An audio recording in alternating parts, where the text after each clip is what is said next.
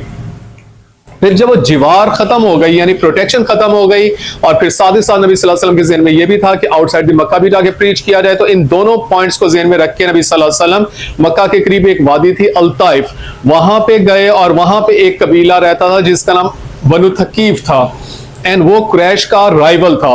नबी सल्लल्लाहु अलैहि वसल्लम के ज़हन में एक ये भी चीज थी कि शायद वो राइवल्स हैं तो शायद वो ज्यादा आराम से बात को सुन लेंगे, लेकिन हुआ उसके अगेंस्ट के वो तो कुरैश वालों से भी उन्होंने ज्यादा जो था सख्ती से इस मैसेज को लिया, और उन्होंने तो इवन नबी सल्लल्लाहु अलैहि वसल्लम का मैसेज सुनने से इनकार किया, बल्कि साथ ही साथ उन्होंने जो वेगाबॉन्ड्स थे, लाइक जो आवारागर्द से लोग थे, उनको नबी सल्लल्लाहु अलैहि वसल्लम के पीछे लगा दिया, जिन्होंने नबी सल्लल्लाहु अलैहि वसल्लम को ना सिर्फ अब्यूज किया बल्कि उनके ऊपर पत्थर भी मारे, जिससे नबी सल्लल्लाहु अलैहि वसल्लम बहुत ज्यादा जख्मी हो गए। So this was another reason के जो मदीना की तरफ मूव करने की रीजन बनी। After his failure